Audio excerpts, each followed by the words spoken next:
Breaking news tonight, a beautiful little 11-year-old girl, Madalina. Her photos are all gone. Then there's the hidden bag of cash. And why is a priest in another country paid thousands and thousands of dollars? What does that have to do with this 11-year-old girl? Where is Madalina? Good evening. I'm Nancy Grace. This is Crime Stories. Thank you for being with us.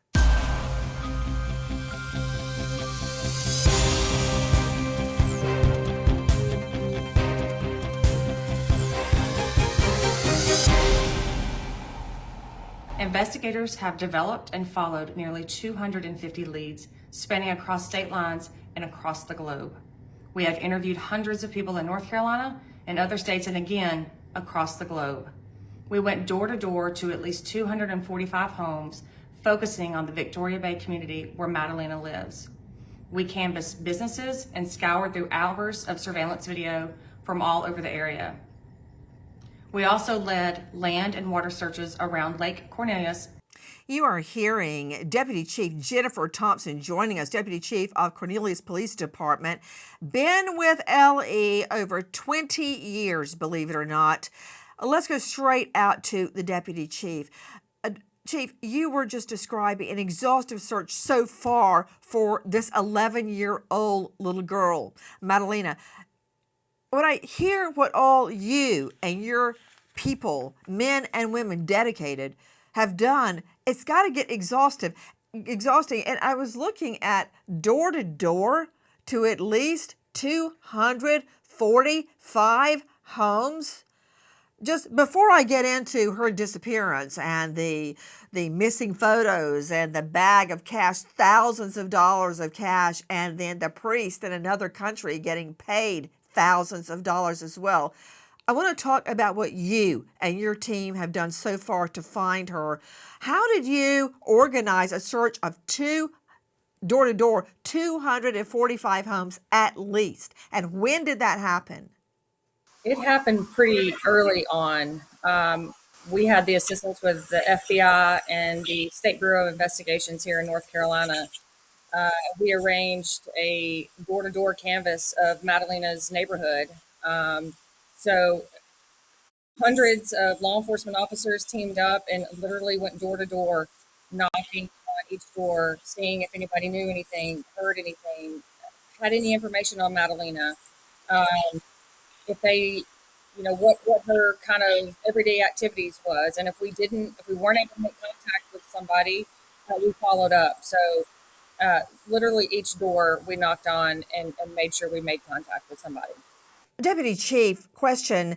You brought in such a variety of LA law enforcement, from the FBI to various local agencies.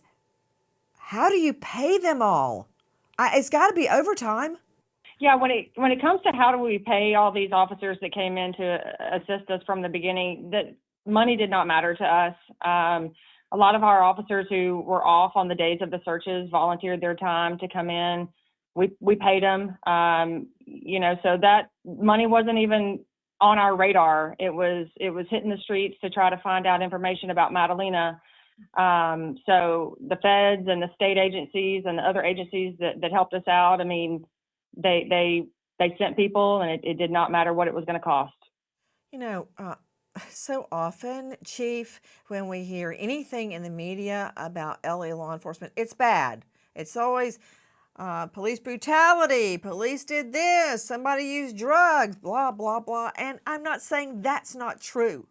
What I am saying is all of the LE, some of the most honorable people I have ever met were law enforcement. And I'm just thinking about when Madalina goes missing, it's all hands on deck, whether they're getting paid or not, to go to nearly 300 homes door to door. You mentioned two things that really struck me. You referred to her or the situation in the past. That's all that. Finding Madalina was all that mattered.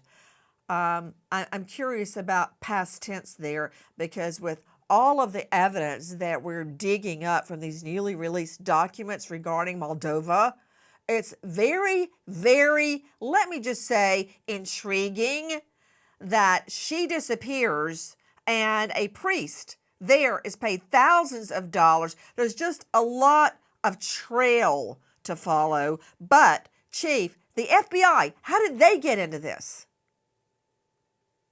We called them. We knew that we needed assistance greater than what we had the manpower for. They have experience, obviously, in working missing persons cases, and they were on board pretty much from the get-go. So with the help of the FBI and the State Bureau of Investigations, it was all hands on deck pretty much from the get-go.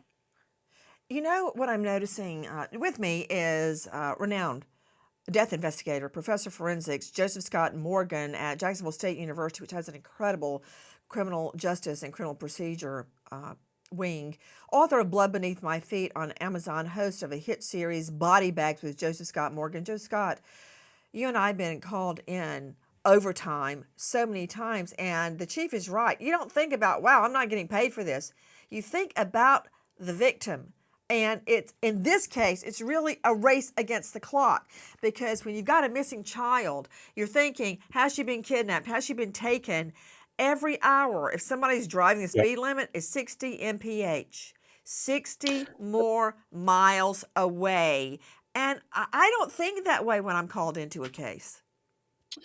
No, you don't. And, the old timers used to refer to it as sleeping in your shoes, because time is of the essence. You're going to move about and try to process every angle that you possibly can. One of the interesting things about this case is that you've got a major thoroughfare, interstate highway that runs through this area. And I can only imagine the authorities explored this to the extent that they could at the time, with I-77 running north and south. And just that roadway alone and having access to it can get you just about any place that you need to go in America.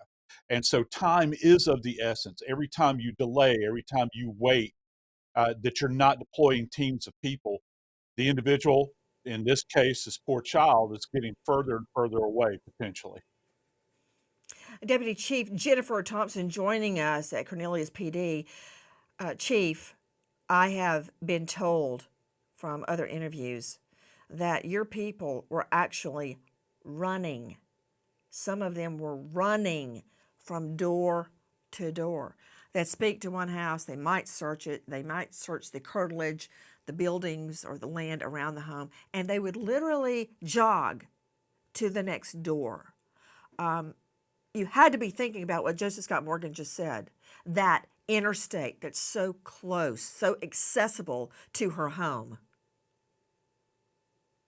Right. We were thinking all sorts of things were going through our heads. I mean, the interstate, the time frame, the timeline, just getting out there as quickly as we could. And, every missing persons case is important, but, an 11-year-old girl, lots of us in law enforcement that were here during that time are parents. And so we knew the importance of getting out there and in the streets and talking in front of people. We knew that was most important. Joining me is a renowned attorney, criminal defense attorney, Derek Smith at dwsmithlegal.com. Derek, when you look at these photos, as you and I have looked at so many missing children, murdered children, kidnapped children, children that are part of a custody battle and they disappear. Did you see these photos, Derek? I mean, this little girl, I was looking at the pictures. She is at Christmas getting presents. It looks at one point that she is at Yellowstone, because I see a steaming pool of water behind her. There she is, they're there. That looks like, to me, when I took the children to Yellowstone. I mean, this child seems very loved. Look at all those candles. 1, 2, 3, 4, 5, 6, 7, 8, 9. That looks like her 10th birthday. And that doesn't just happen, Derek. All of these photos showing all of these events in front of a dessert, at a party, at Yellowstone, that doesn't happen with the child never being loved.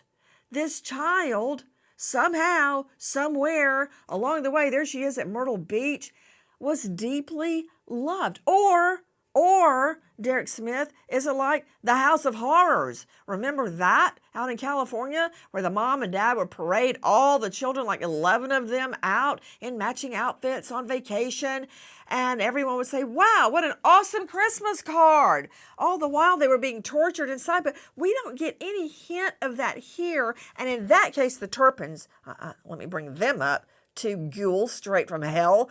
The Turpins homeschool their children. Nothing wrong with that. My point is, they were never really let out like Madalina is. She goes to school, she is in swimming, where she could tell people, if she wanted to, anything that was happening at home. Unlike the Turpin case where the children were literally chained to the beds. Okay, we don't have that here, but we're seeing all of this evidence of real love. Yes, Nancy, and that's what makes these kind of cases so tragic and so difficult. I mean, you can tell, as you've seen in some of these cases with children, victims, or gone missing, you can see when you get some of the photos from the family how they're manufactured. How, this isn't really how they act. These pictures don't seem to match reality, but it's not in this case. She looks genuinely happy. The parents look happy. They look like a normal, regular, happy family. So what is going on here behind the scenes? What are we missing? And that's the thing that's really makes you think. Go ahead. Or maybe, Derek, we're not missing anything within the home.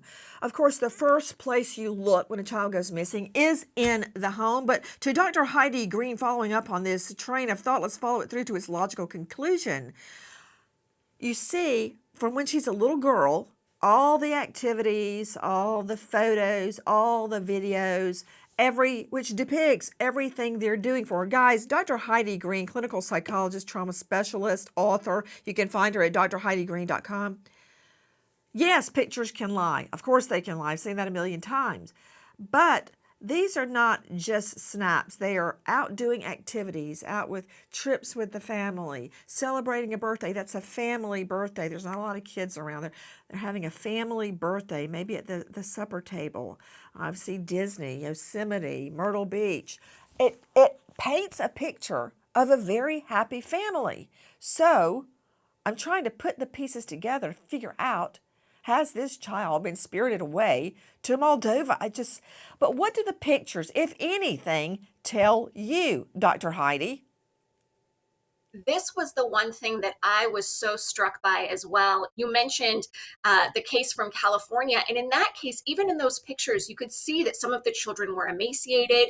You could see that some of the children had sunken eyes, but not in this case. Her eyes are bright and shining. She's making very exuberant facial expressions. She looks well fed. This does not look like a child who is being tortured or is living under any sort of distress whatsoever. Her facial expressions, her body expressions say that she is a genuinely happy child. And it does give a sense that this is a child who at home is well loved and who feels safe in her environment. Hi guys, Nancy Grace here. There is a growing crime trend the FBI calls house stealing. Criminals forge your signature, they use a fake notary stamp, and bam, your home title is gone. Then the criminal takes out loans on your home or even sell your home without you knowing it. When is the last time you checked your home's title? Well, probably never. And that is why so many of us trust Home Title Lock's $1 million triple lock protection. You get 24/7 monitoring, urgent alerts, and if fraud does happen, they spend up to $1 million to restore your title at no extra cost. And Home Title Lock and I have teamed up to give you a free title history report. Check if you're already a victim and access a personal title expert, a $250 value for you. Visit HometitleLock.com and use code Nancy250 or just click on the link in this description. Check out the $1 million triple lock protection when you get there. Here you see the last known depiction of 11-year-old Madalina Cojocari. There she is. There she is. Nothing seems amiss. This is November 21, just before Thanksgiving break. Let's play it on a loop for a moment. Everybody's getting off the bus. End of the day. Okay, look at her. Playing with her necklace, straightening it up, fixing her hair. A precious little 11-year-old girl, Madalina, never seen again. Joining me, an all-star panel to make sense of what we know right now. But I guarantee you, Deputy Chief Jennifer Thompson joining us from Cornelius PD, how many times did you look at that video for any clue at all? Because I sure have. Hundreds, at least. Doing the same thing you did, constantly looking at her mannerisms, the people around her, her clothing, her eyes, her body language. It's something that I've done so often, and we all have, looking for some sort of clue. Joining me, Elaine Diaz, investigative reporter, former reporter, People magazine. Elaine, thank you for being with us. This case has been almost an obsession for you. You have combed over every detail. What, if anything, did you observe on that last video of Madalina Cojocari?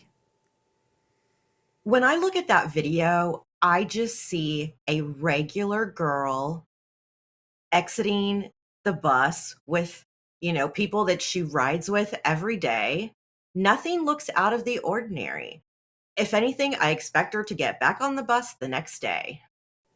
Deputy Chief Thompson, I assume you guys interviewed her classmates and people that rode with her on the bus to find out, was anyone at the bus stop? Did she walk off on her usual route? Because we've had, oh gosh, there's a stat, Deputy Chief, that about well over 33% of all missing children revolve around the bus stop, the bus, the route to school, pick up, drop off.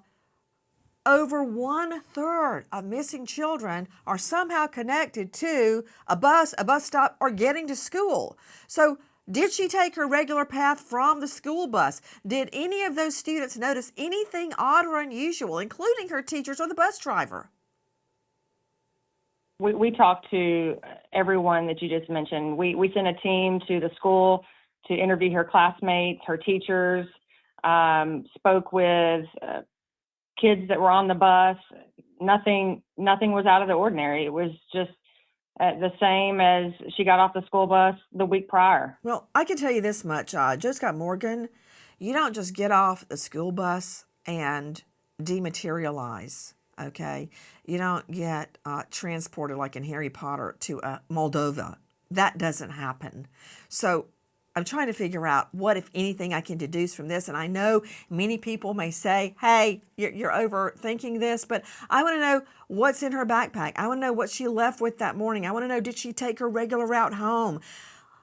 Was her bus stop close to her home? Was it, Deputy Chief? Was it close to her home? It was close to her home. How close? At the corner, right near her house, not far at all.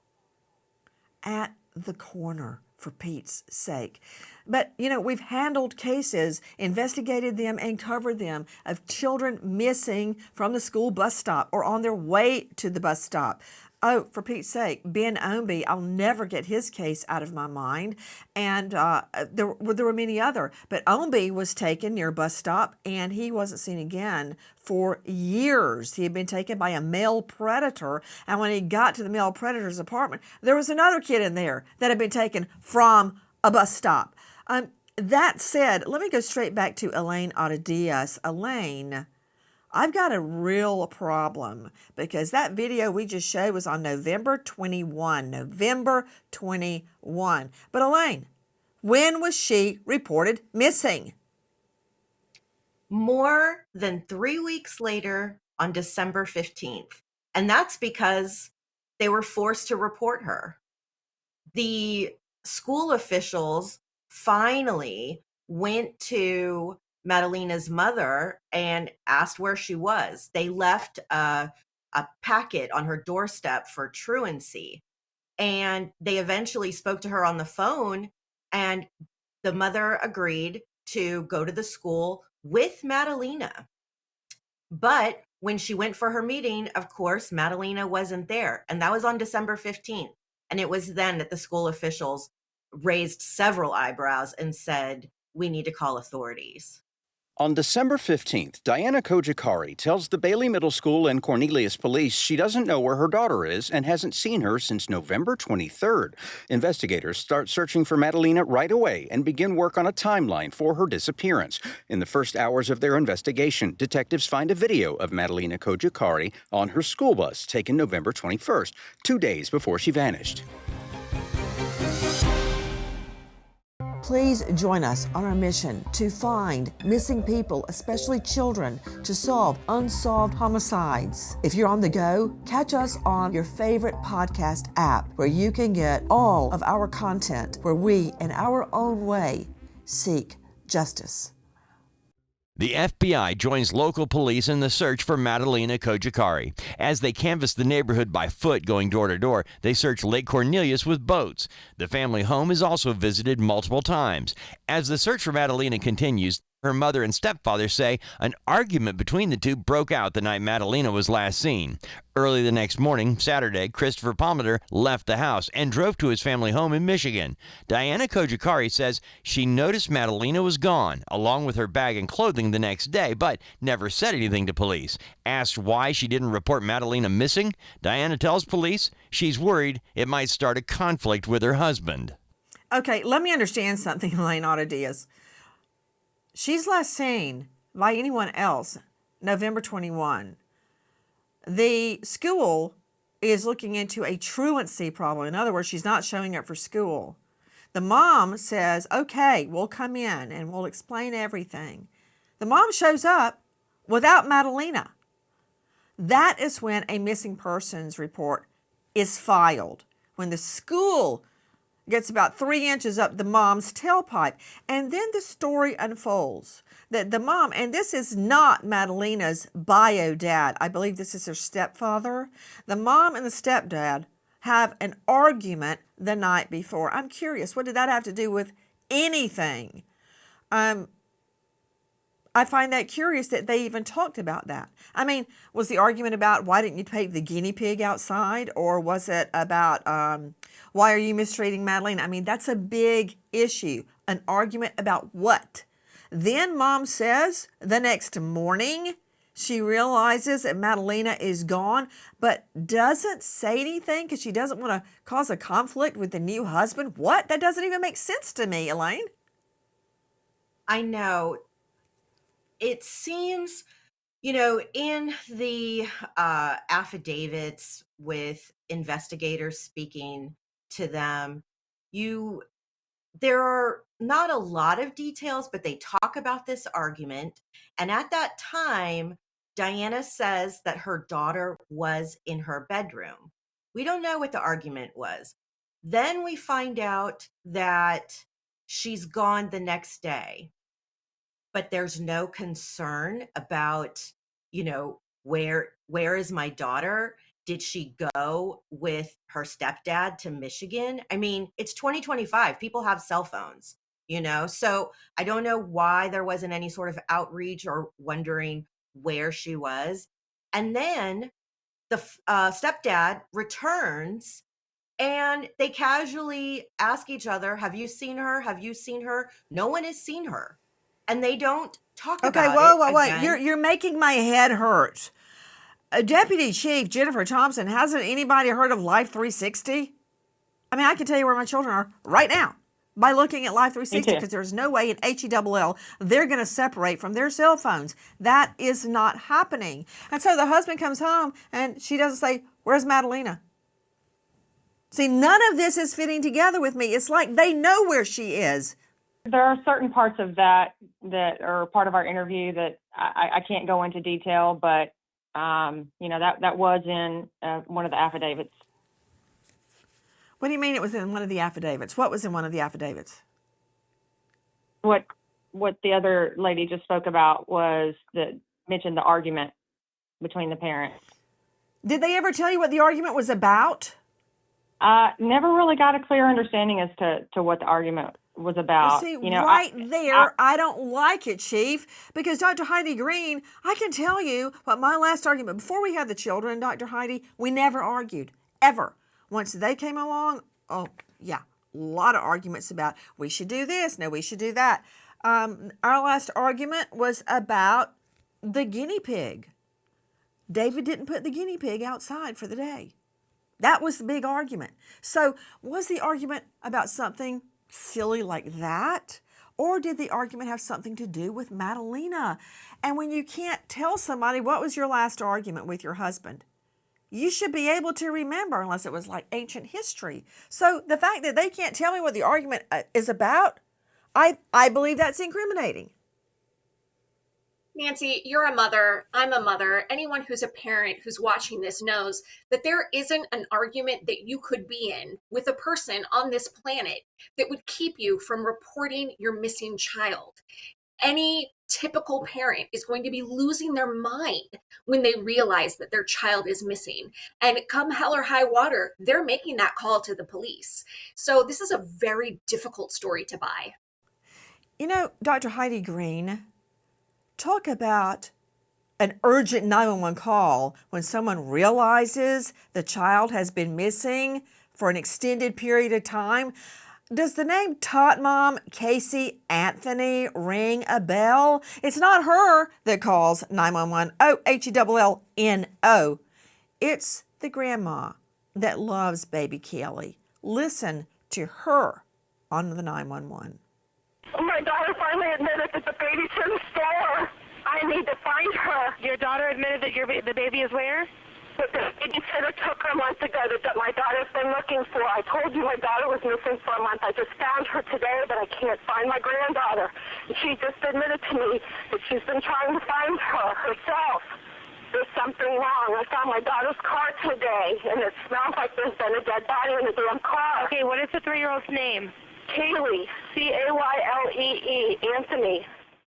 Now, that is a concerned grandparent. So, Derek Smith, you're a veteran criminal defense attorney. You try cases all over your jurisdiction, won a lot of them. So, I smell a rat that nobody can tell me. This is the night that Madeline disappears or is shuttled off to another location. Why? That leads me to the next question. Why would she be sent overseas or elsewhere, this 11-year-old girl? How do we find out about a big bag of money? Why is a priest in Moldova paid off thousands of dollars, $4,000? Now, Derek Smith, they can't tell me what that argument was about, and I want to know why. You know there's a problem there, right? Oh, absolutely, there's a problem. But you know as well as I do when you're working in this business, the one thing that can overcome the love of another, especially of a child, is fear. And in this situation, I believe there is some genuine fear going on. Fear of what? We still don't know. But as we heard from the other panelists here, every parent, their child goes missing for a short amount of time, they're going to freak out. They're going to call people. They're going to try to find out what's going on. It didn't happen here. Now, why didn't that happen here? Maybe because somebody knows what's going on and they're afraid to bring that out for whatever reason. They're afraid of their spouse, as the mother was saying that she was afraid something might happen with the husband. If she were to say something, maybe that's a possibility. Maybe something going on that we don't even know about, that's an extra party in this that she's afraid of. But the one thing that will stop someone that loves and cares about the other is fear. Fear for themselves, fear for their daughter in this case, possibly fear from a spouse. We just don't know that. Then we learn about sightings, credible sightings of 11-year-old Madalina. And we learn about an attempt to smuggle her out of the country for what? Investigators believe Madalina's mother took a trip to the mountains of North Carolina during the 3-week period that she failed to report her daughter missing.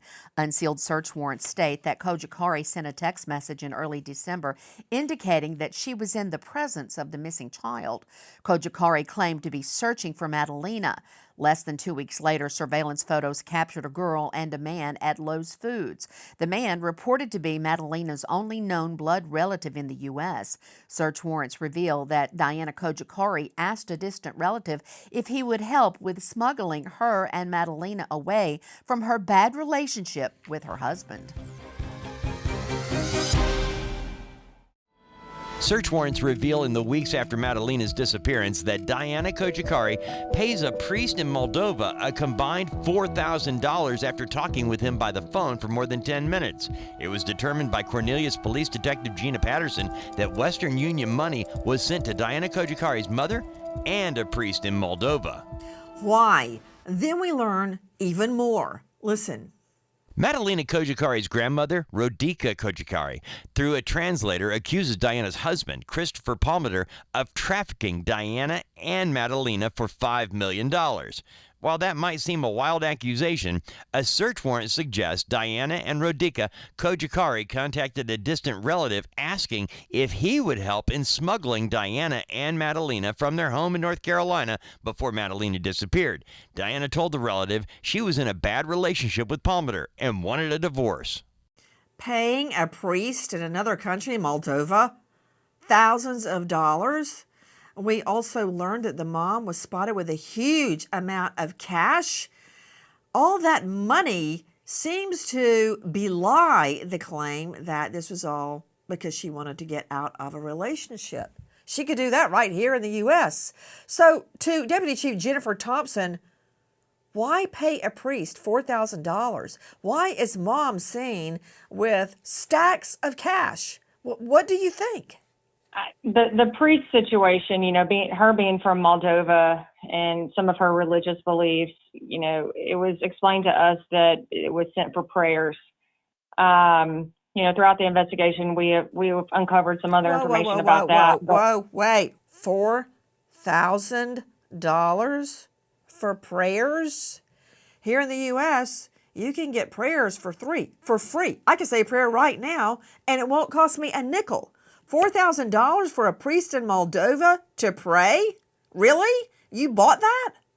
Oh, I didn't say we bought it. I just said that's what we were told initially. Okay, so I'm taking you didn't buy it. Praise the Lord. Deputy Chief, I've only heard good things about you, and you scared me there for a moment, but then we're learning more. Listen. One theory is that Madalina may have been the victim of human trafficking. Court documents detail a call in which Cojocari and her mother discuss a large bag of money and a theory that the girl's stepfather gave the girl away for money. Palmer is heard in calls with his brother and sister-in-law saying Diana Cojocari had a lot of cash and he didn't know where she got it. Straight out to Elaine Otadias, investigative reporter, formerly with People magazine. Elaine, you have scoured all the court records, all the documents, all the affidavits. Is there anything to this theory? And where did all that money come from? I mean, that's what they're trying to find out. I mean, they put search warrants for a safety deposit box, loan records, credit cards, bank accounts, their telephones. So police have scoured everything, trying to find out who's getting money. Is that what this is all about? I mean, we don't know what the reason anyone's being paid, but we do know that Diana paid $4,000 to a priest. That is what we know for sure. And had conversations about smuggling the child to another country. But my question is, why? Why send the child all the way to Moldova? And why is the mom still here? But based on discoveries by Deputy Chief Jennifer Thompson and others, another and possibly more sinister picture appears. The North Carolina State Bureau of Investigation search warrant shows investigators seized a phone early in the investigation that identified with a Discord account with 37 unread messages. Investigators believe the Discord account belongs to Madalina. The same warrant noted this investigation involves the believed sexual exploitation of a minor child victim. Discord is a voice, video, and chat app popular among video gamers, but child predators are known to use Discord to groom victims and trade sexual exploitation material. Do we have the crux of her disappearance? Is she dead or alive?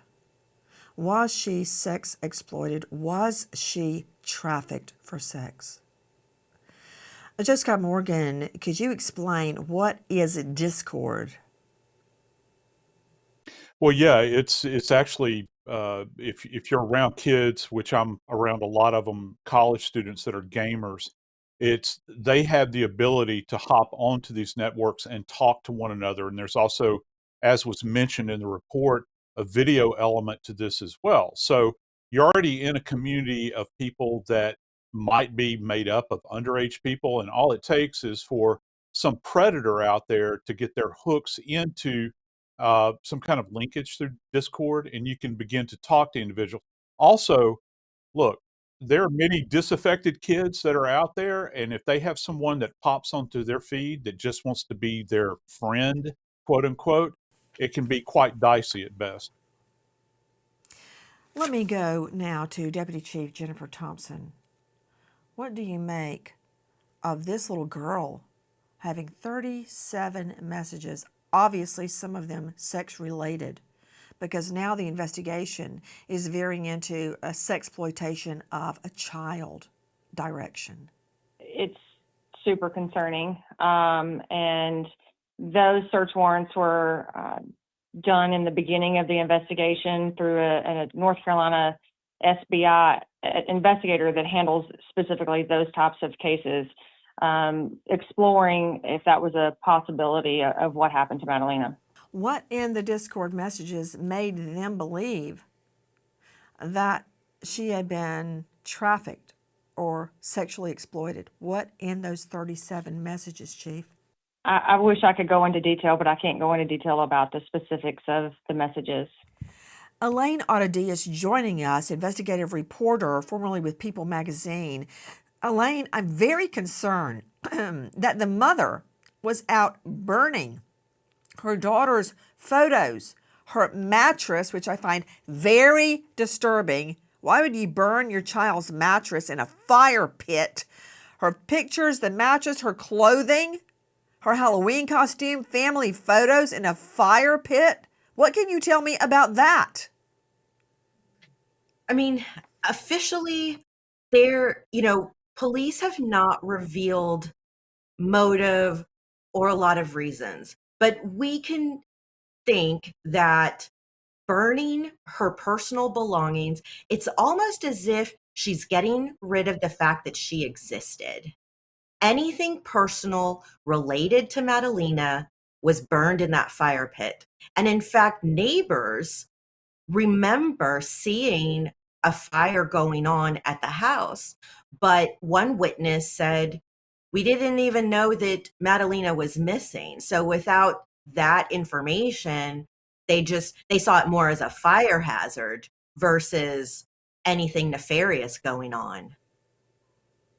You know, Dr. Heidi Green, a clinical psychologist at drheidigreen.com, I find it hard, like if I'm making a scrapbook or a photo album, if I have a duplicate picture of the twins, I have a hard time even throwing that duplicate in the trash. Right after I make the album, I'm attached to it, and I actually have big bags that say dupes on the outside where I won't throw away a picture of the twins. And this mom, according to reports, innocent till proven guilty, is burning her photos, her Halloween. I have every Halloween costume the twins have ever worn. I don't know if that's crazy, but I don't want to throw them away. They bring back all these amazing memories of trick-or-treating. But her clothing, her pictures, her Halloween costume, but her mattress, why would you burn pictures of your child. This is where the story really gets bizarre and even more difficult to understand, because while we do know that everybody responds differently to trauma, and sometimes when people are in a trauma state, they do things that seem very unusual, but it is, again, very hard to believe that a grieving or panicked mother would be burning her child's pictures. If anything, she would be passing these pictures out, trying to get the word out that her daughter is missing. Where is 11-year-old Madalina Cojocari? In recently released documents, we're learning a lot. Straight out to Professor Forensics Death Investigator Joe Scott Morgan. Joe Scott, I understand that multiple search warrants were executed in the home. Stains were swabbed in several areas, from a light switch to the carpet in a bedroom. I wonder if that's the same bedroom where the mattress was burned. There's nothing good about mommy burning the mattress in the backyard. No, it's a very specific item, and that's what, when you said that, I was scratching my head thinking, why in the heck would you burn a mattress? Generally, we find all kinds of biological samples on mattresses, and particularly when you're talking about violent crimes, we're talking about the issuance of blood. There would be blood deposition, perhaps. Why? I can't imagine in my wildest dreams why someone would purpose to destroy a mattress other than it would hold some kind of physical evidence relative to this. And the fact that they would do it in a fire pit, it would really draw attention to you in that. And I find it interesting that the neighbors thought, well, it's a fire hazard. They had no connectivity between this missing child and the burning of these items at that point in time. We wait as the investigation goes on. If you know or think you know anything about the disappearance of this 11-year-old little girl, Madalina Cojocari, please dial 704-892-7773. Repeat, 704-892-7773. There is a $25,000 reward. We remember American hero Detective Benjamin Campbell, Maine State Police, passed away in the line of duty. 9 years with law enforcement, survived by grieving wife Hillary and their son, sentenced to life without dad. American hero Detective Benjamin Campbell. Thank you to our guests and to you for being with us in our search for Madeline. I'll see you tomorrow night, 6 and 9 o'clock sharp Eastern, and until then, good night, friend.